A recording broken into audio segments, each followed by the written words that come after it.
Hello everyone, and welcome to the Dice Commando YouTube channel. I'm Andrew, with you here as always. This is the Commando Cast, a video cast about all things Star Wars Destiny. This video and others like this one are possible thanks to viewers like you. Please show your support with a like and subscribe, and be sure to hit the bell notification icon so you don't miss any new videos. If you want to get involved with the channel, consider becoming a channel member. There are many benefits to channel membership, including access to our Discord, exclusive deck tech and strategy videos, and the opportunity to help create channel content. I want to sincerely thank all our channel members, as I truly couldn't do this without your support. You guys rock. Go Commando. Hello everyone, and welcome to Dice Commando and the Commando Cast. I'm Andrew with you here as always. Thanks for joining me again. So in the last episode was super awesome. We had Trey and Elrath join us to basically roll out 3 red villain spoilers for us. Very exciting cards. And we had the ensuing discussion about design and stuff like that, but I didn't really give my take. So that's what I wanted to do here, was I wanted to go through real quick and just give my take on those 3 red villain cards. And then in addition to that, spend really the rest of the episode talking about building decks with Blizzard 1.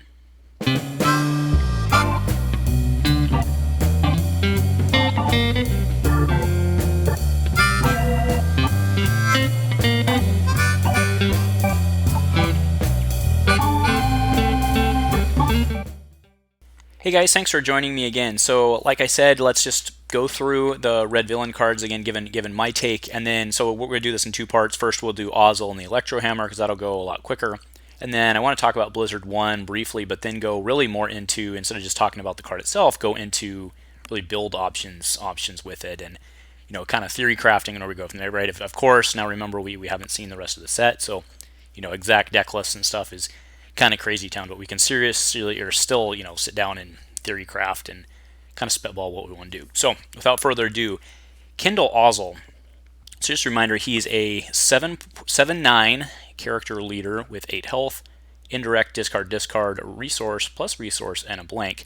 For the starting character roll, each opponent may choose to lose the starting roll to give 2 shields to characters distributed as they wish. So I think, obviously that's a very unique, it's very, very unique ability that he has, right? And I think that's where most of the focus of the discussion was, because it was around, all of that part, which makes complete sense. It's very unique, kind of fits that design space. But I want to just pause and kind of look at his stats, right? Like this, I think this guy's like really, really, really freaking good.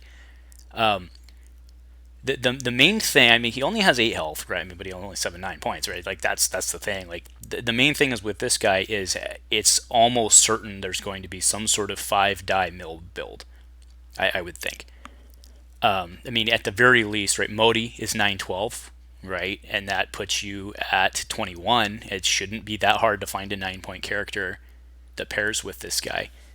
And then if we get, you've got, so Jabba's, you've got Watto, but that's more for the money side. You have Jabba, which actually doesn't stink in mill.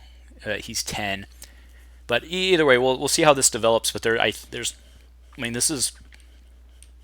that's a scary prospect, right? A 5-die mill start is a very scary prospect, especially with like Modi, where you could maybe, but it has to be Modi's die. All right. Well, either way. That's really where my thought is on this guy. The battlefield thing is cool. We'll have to see how that plays out. I think it's a really cool mechanic on kind of the push pull there.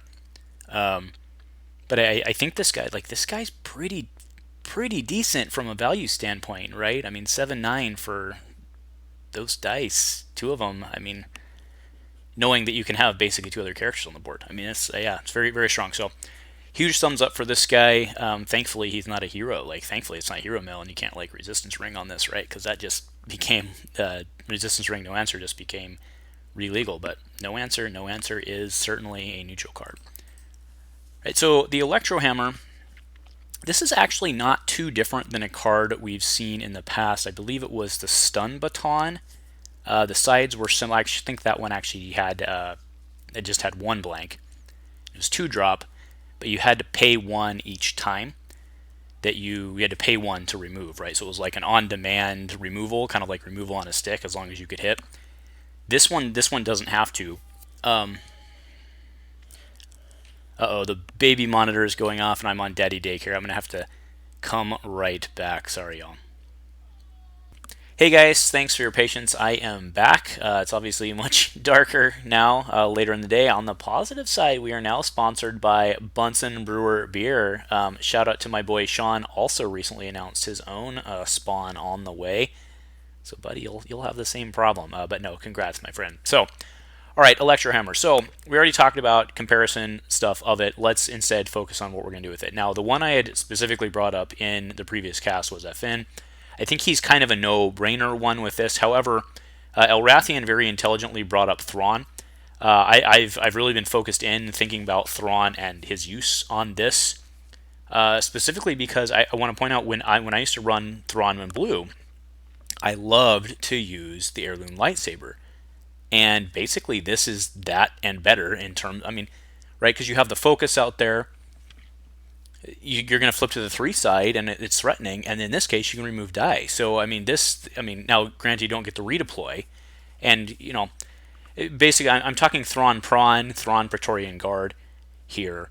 You throw the heirloom on there and it would redeploy. Now obviously heirloom's not a thing anymore in standard, but this definitely fills that slot. So I think that's a very relevant comparison. I mean minus the redeploy of course, but yeah, I mean, I think Elrathan bringing that up is quite relevant. Clearly, the reason, I mean, I would not clearly, I would assume the reason he brought that up is because it came up in testing, and also I do believe that Elrathian likes Thrawn, so he was probably on that as well.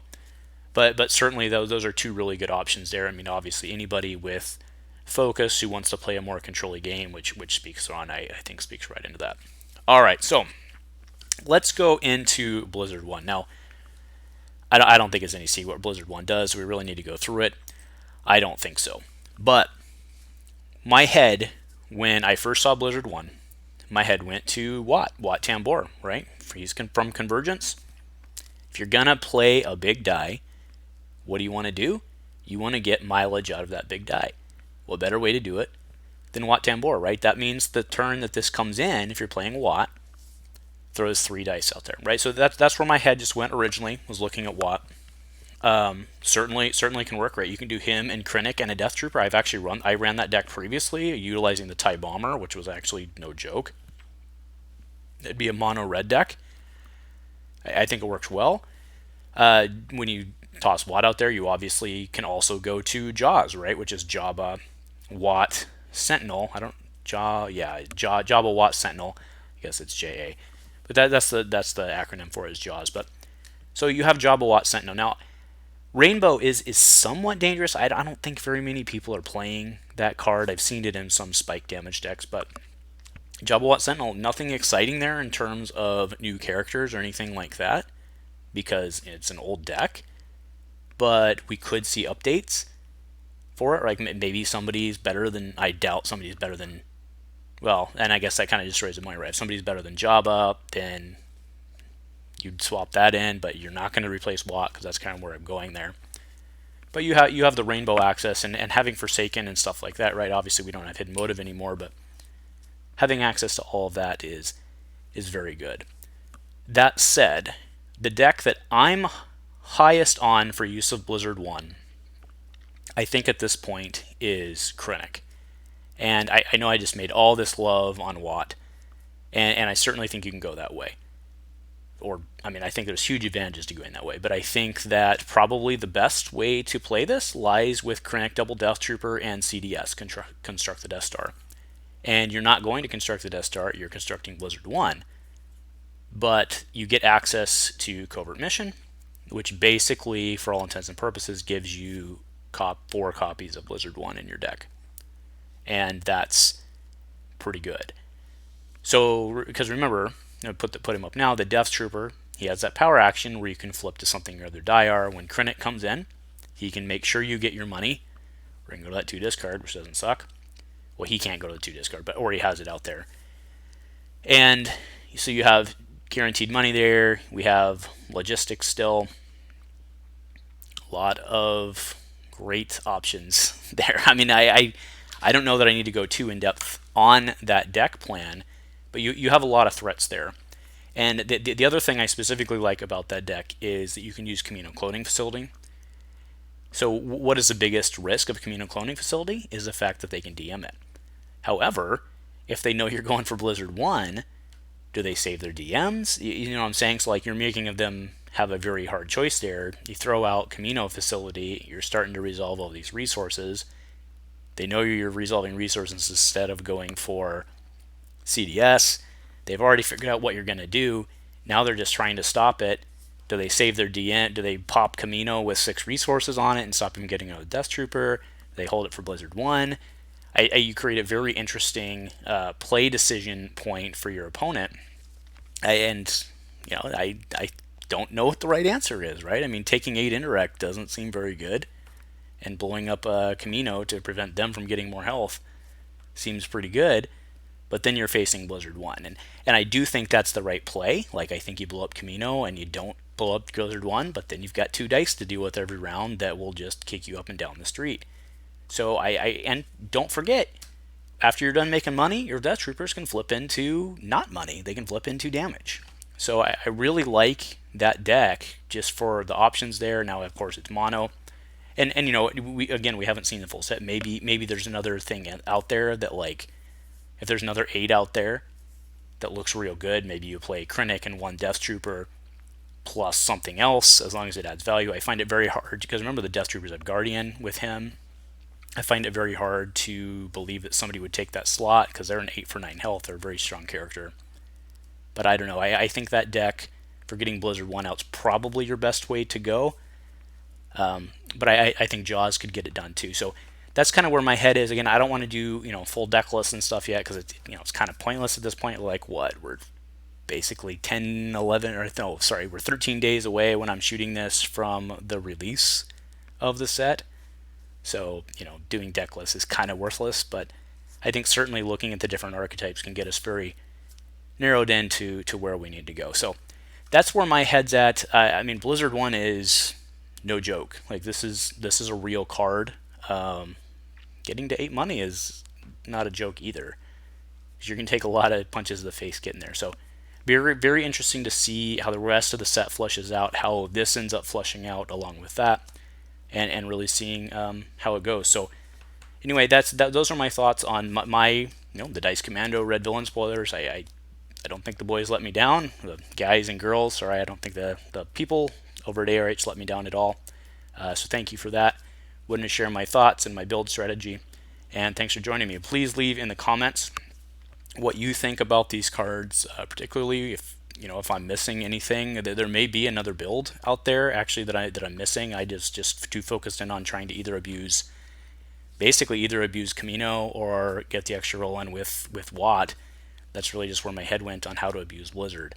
But there may be other ways out there as well, maybe some resets or something like that. So, but don't forget, you can also run Admiral with Krennic. So anyway, let me know what you guys are thinking. If nothing else, go Commando.